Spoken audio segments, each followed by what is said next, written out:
Carissimi Vapers, benvenuti nel mio mondo con questo nuovo video. Non lo definirei un imballo protettivo, ma un vero e proprio sarcofago. Le sue dimensioni fanno capire quanto il modder, e parliamo di LP Mod, ci tenga a preservare l'oggetto che si troverà al suo interno.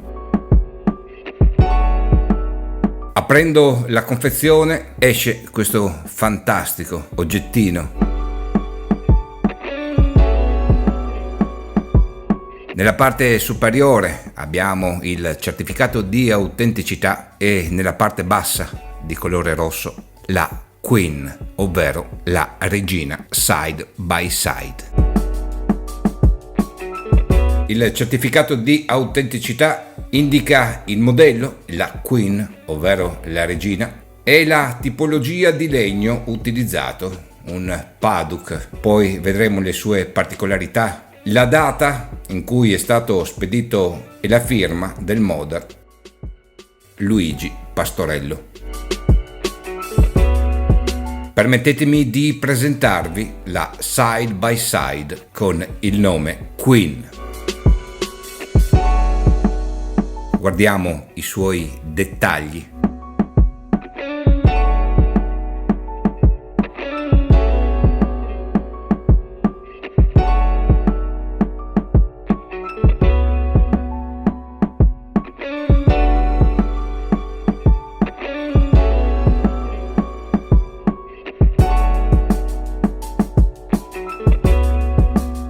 Una side by side molto leggera, una bellissima sensazione per chi ama il legno. Parliamo di un paddock, rientra nella categoria dei legni nobili, un legno esaltante il suo lato estetico, ma allo stesso tempo un legno molto duro da lavorare. Difficile fare un oggettino come questo, conservando alcune linee per quanto riguarda l'estetica, sia per quanto riguarda l'ergonomia. Ne sta facendo moltissime versioni e diverse tipologie a livello strutturale che come legni.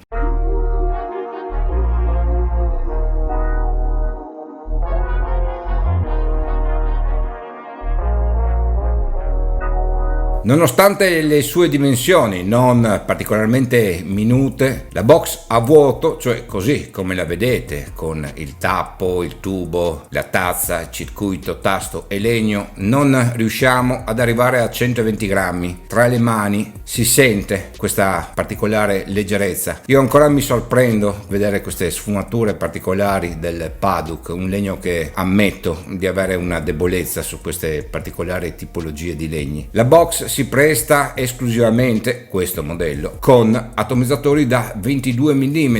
Si potranno applicare naturalmente delle modifiche utilizzando dei dissipatori applicati sopra la nostra tazza. La scelta di questo ottone con questo paddock rossastro e tutte le sue venature, il modder questi oggetti li fa a mano. Stiamo parlando veramente di prodotti artigianali, un certosino uso delle mani con dei particolari attrezzi. Iniziamo dalla tazza, 22 mm, pin autoregolante, placato oro e firmata Fat Daddy. Questo è il tappo a vite in ottone, guardiamo il corpo. Questa camicia ospiterà la nostra 18650 e questa sezione è firmata Mod Dog, ma ha inserito ancora alcune particolarità della Mod Dog, proponendo il suo particolare tasto e il circuito al suo interno. Ritorniamo a parlare di MOSFET, doppio MOSFET, il Click FET V1, un MOSFET con particolari protezione, una buona risposta, quindi con un drop non particolarmente alto, ma dipende poi dal valore resistivo e dalla batteria che avete inserito a livello qualitativo, intendo. Il tasto è stato posto sopra il circuito al fine di avere una corsa molto limitata, nel senso si attiva in tempo reale. Nel foro, dove vedete quel logo perimetrale, avremo la possibilità di vedere il LED del circuito, e da qui, per chi conosce il ClickFET, sa benissimo che trarremo informazioni in merito. La box non è stata trattata con nient'altro che con della cera d'api per mantenere la sua integrità e purezza. Il diametro della nostra tazza 22 mm. Lo spessore della parte più alta arriva a 30 mm.2. Nella parte inferiore 34 mm.6. E la sua altezza complessiva 92 mm. Non ci rimane altro che installare la nostra 18650 e un atomizzatore. Sono andato a svitare la sezione superiore del nostro tappo a vite con la battuta e i 4 fori di sfiato. Prendo la mia 18650, sì, guardate, questa è una wrap, non è a nudo, positivo verso il basso e andiamo a chiuderla.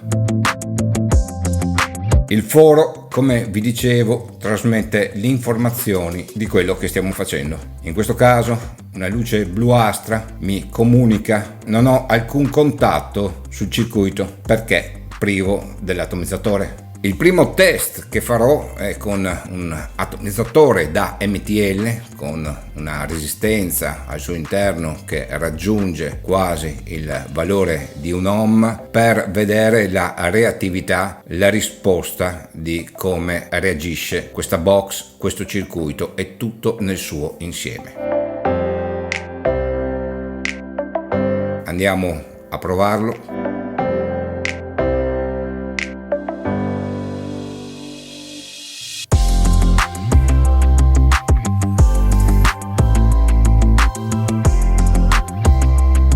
Ottimale la sua risposta.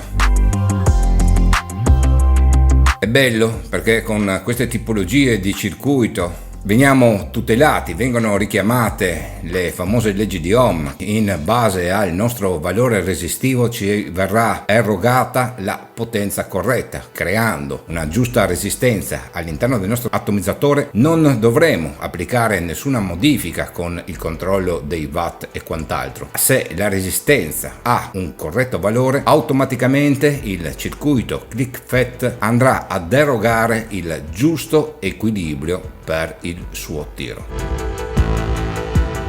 Vi faccio vedere un'altra soluzione. Questo è un tank dove si fa il flower con spinte intorno ai 35 e 40 watt. Ora controlleremo se il nostro circuito riesce a erogare la giusta potenza in base al valore resistivo. Al suo interno si trova una Clapton Fused con un valore resistivo di 0,5 ohm.